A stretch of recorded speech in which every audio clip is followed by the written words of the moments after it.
Toby brought Henrietta to the top station.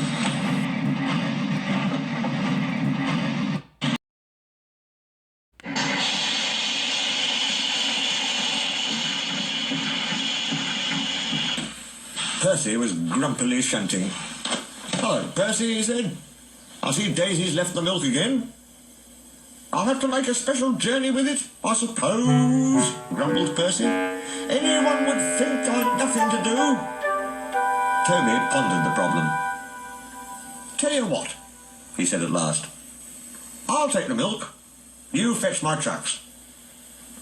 Their drivers and the station master agreed, and both engines set off. They thought it would be a nice change.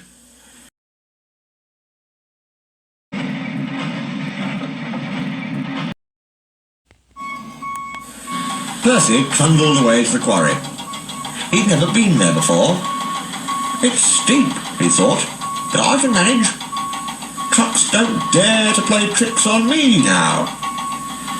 He marshalled them in a lordly way. "Hurry along there," he said, and bumped them as they dallied.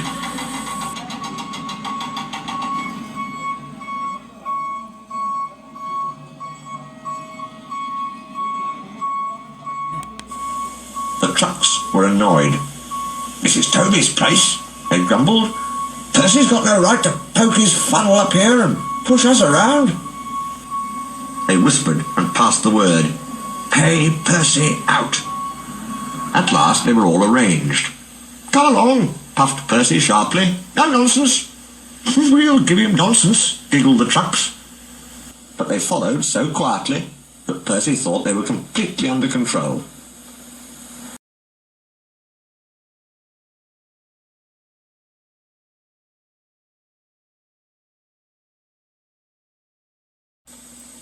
They rumbled along the twisty line till they saw ahead the notice saying, "All trains stop to pin down brakes."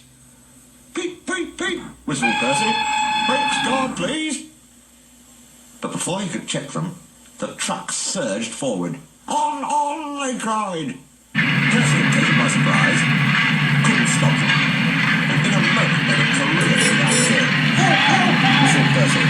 And now he crossing rushed to warn traffic with his red flag, but was too late to switch Percy to the runaway siding. A slow-moving cockerel lost his tail feathers as Percy thundered across, but Percy couldn't bother with him. He had other things to worry about. Frantically trying to grip the rails, he slid past the engine shed into the yard. "Peep, peep, look out!" he whistled.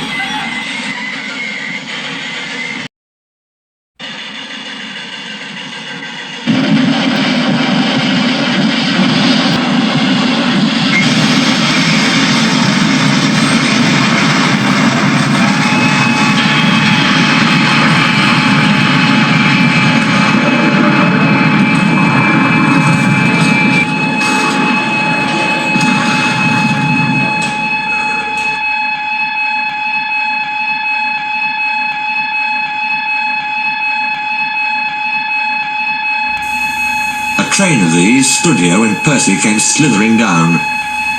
The guard had left his van. He was talking to the station master. They heard frantic whistling and a splintering crash. They rushed from the office. The brake van was in smithereens. Percy, still whistling fit to burst, was perched on a couple of trucks, while his own trucks were piled up behind him.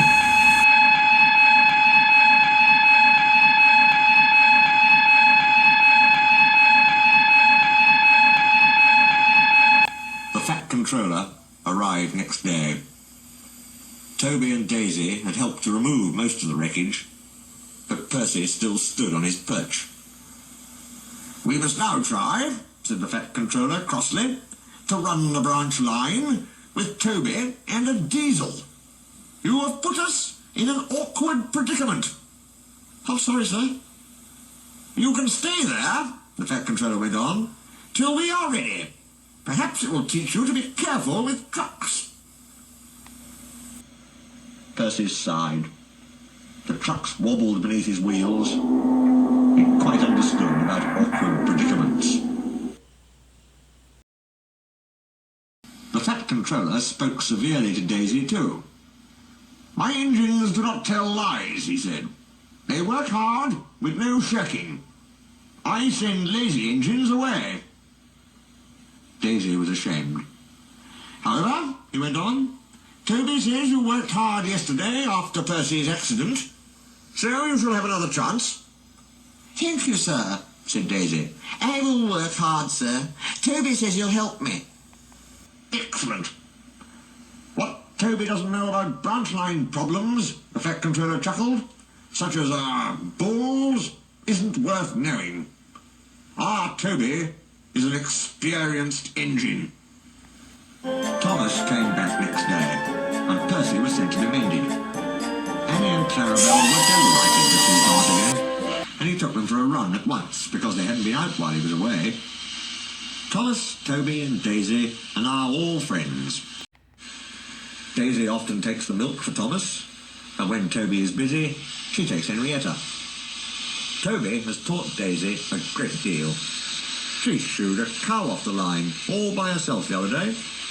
That shows you, doesn't it?